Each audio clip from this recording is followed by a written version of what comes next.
Hey guys, Midget here, and welcome to another episode of my Walking Dead reviews. Today we're reviewing episode 13, which is called Alone, and this episode was absolutely insane.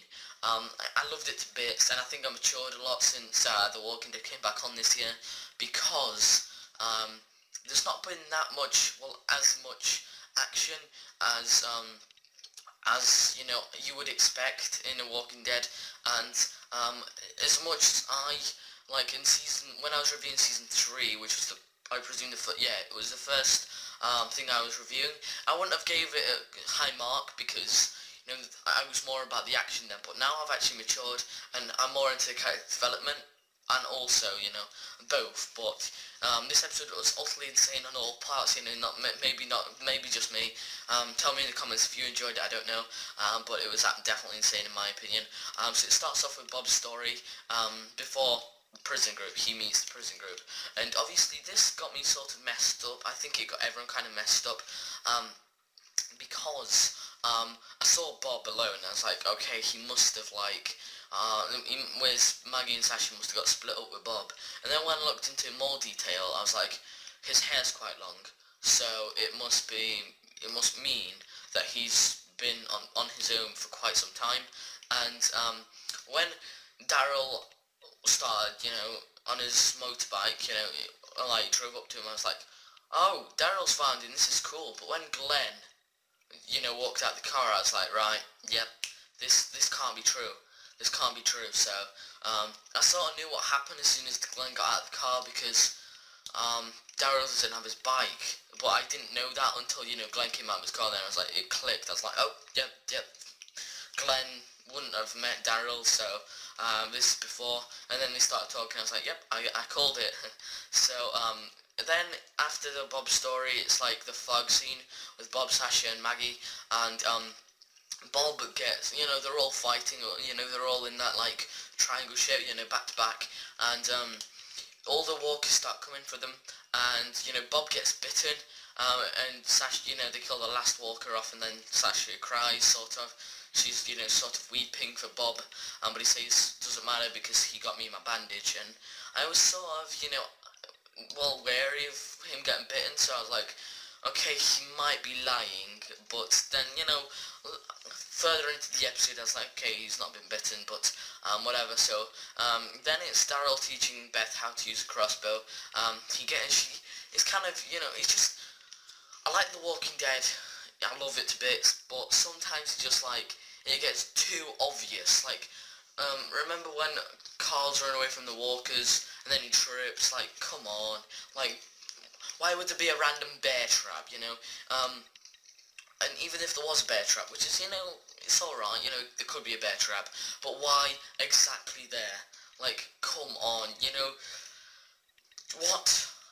Why would there even be a bear trap? I know I said this a minute ago, but why would there be a bear trap? It annoys me, because I don't want a predictable show, if you know what I mean. And, I called that something was going to happen, 1 minute before it was going to happen when they started the scene. I was like, oh yeah, Beth's going to die, or something like that. And close enough, for God's sake, Walking Dead, calm down.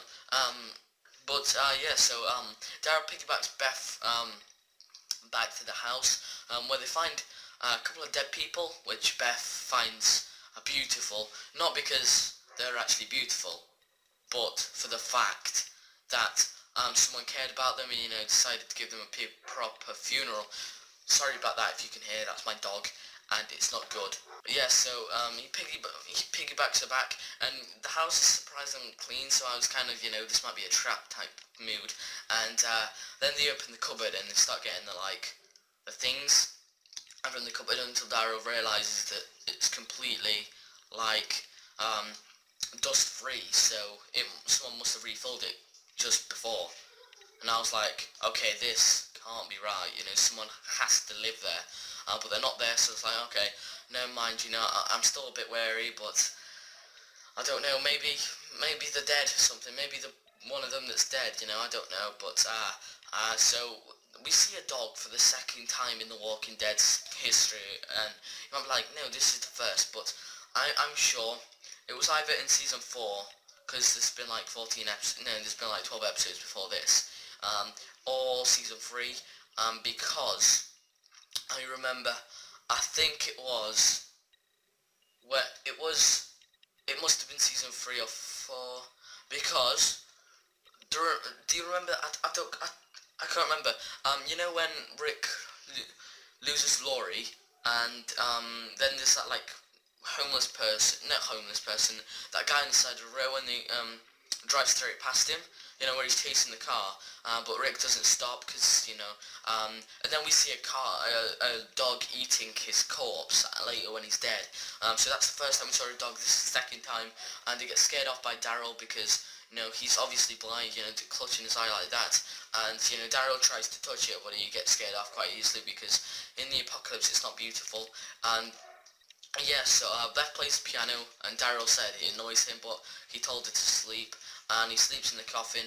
And then one day later, you know, Daryl and Beth eat their breakfast, and, you know, it was something legs. I can't remember because it was yesterday, but it was like something legs and Coca-Cola, which is always a great breakfast, you know, Coca-Cola and some weird legs. So, mate, that is some get in my belly type stuff.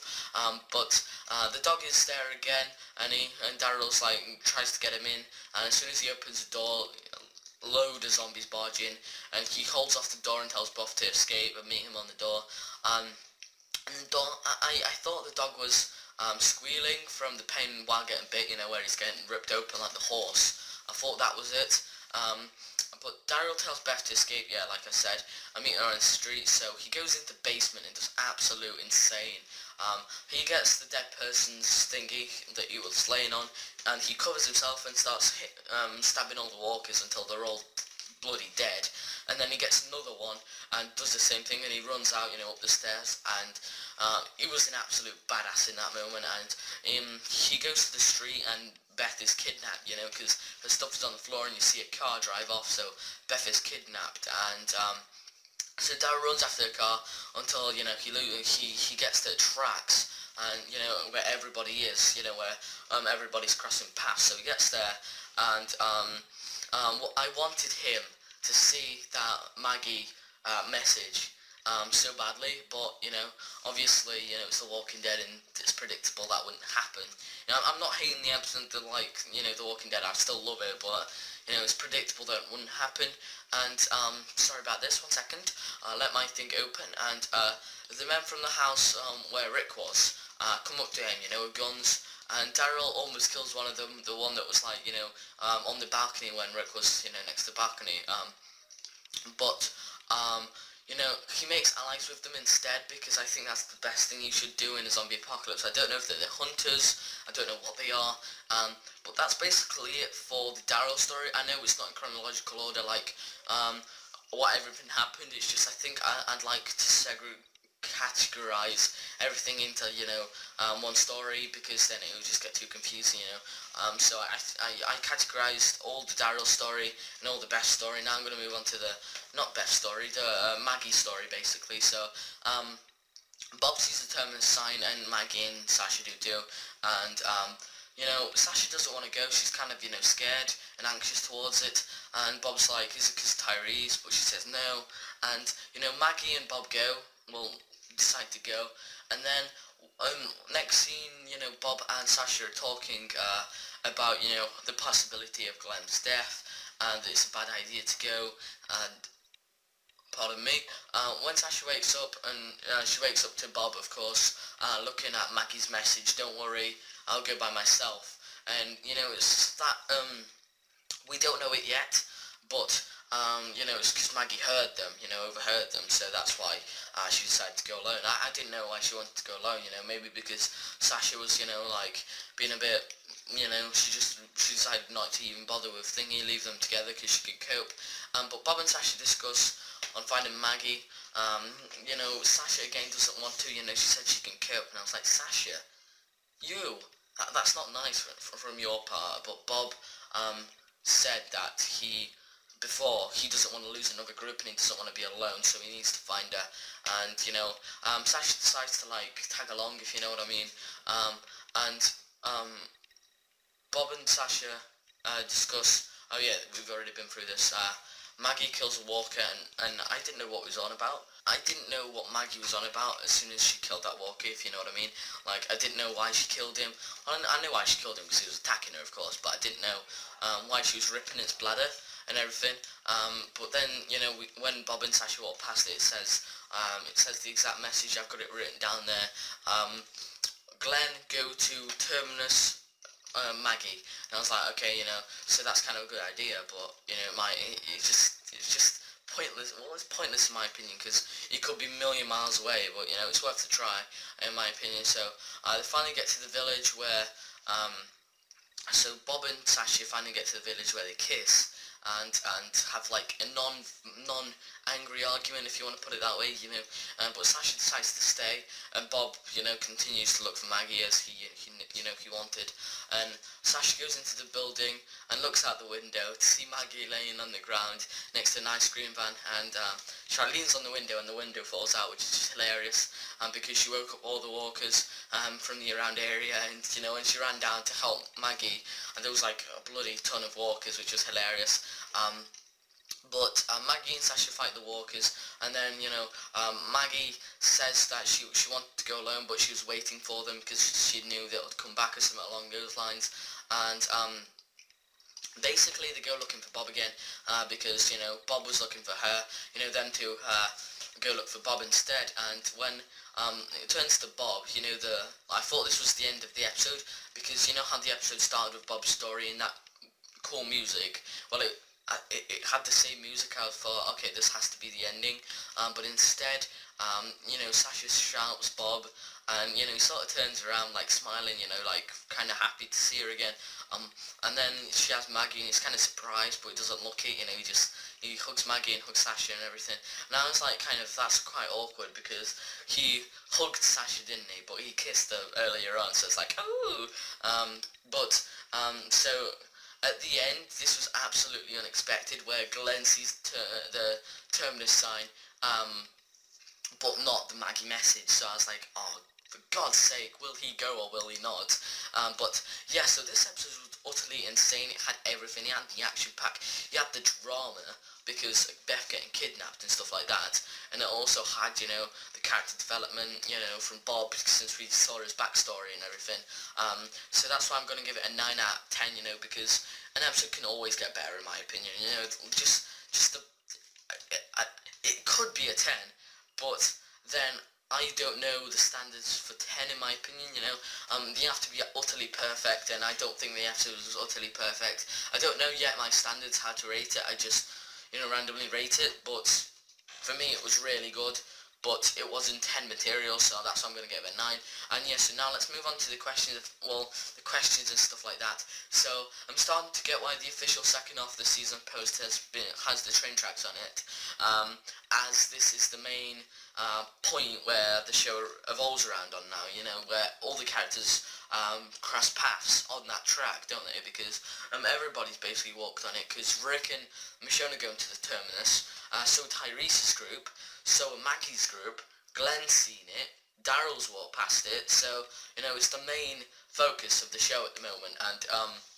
And I know why the episode is called Alone, because everybody was alone at some point in this episode, and it's kind of awkward how we haven't seen the main character in, I think, 4 episodes? It's kind of, you know, what?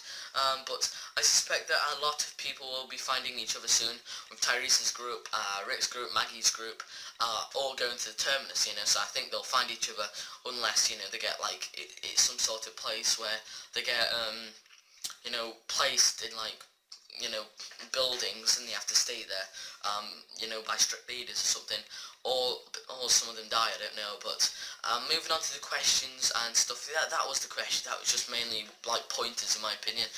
But I hated that there was quite a lot of foreshadowing in this episode, like Daryl sleeping in a coffin, you know. Last episode we had Beth tell him, like, that he's going to be alone, last man standing. Now it's like, okay, we can either see Beth die soon, or Daryl die soon, and, you know, if Daryl dies, then Walking Dead will lose quite a lot of people, you know, if they go along with the, you know, if Daryl dies, we riot type thing. So, it's just kind of weird. But like I said, before this, that the flashback was messed up. I said it in my original review, but not messed up as in weird, just messed up as in, you know, it got me thinking quite a bit. But was that Beth abduction planned? Because why would there be a random horde of zombies attacking a house, and they made no actual sound, you know? They made the alright sound, but it was quite quiet. So, you know, and also, why would there be a random car passing at that moment when there's walkers attacking? And, you know, so I think it is planned, that abduction. You know, I think they've seen Beth and Daryl, you know, going into the building. They let them, you know, gathered some walkers and then, you know, did that. But I absolutely loved the unexpected ending. Will he go? I don't think he will, simply for the fact that so many people are going, and you know, it's just kind of weird, isn't it? Because I'm 90% sure he'll go, but I've just got that thing that everybody's going, so I don't think he'll go. He'll be like, this is trap, because he is alone, basically, because I didn't see Tara with him, so I don't know. Will he go? I'm just gonna say he won't. He'll look for Maggie around the area and then eventually go. In like episode 16 he'll find her, but maybe, you know, dead, or he'll just get to Terminus and see her at episode 16, I don't know. But that's my review, so I told you a bit of a longer review today because it's been absolutely insane this episode. So yeah, so I hope you enjoyed this Midget, and I'm gonna see you guys next video.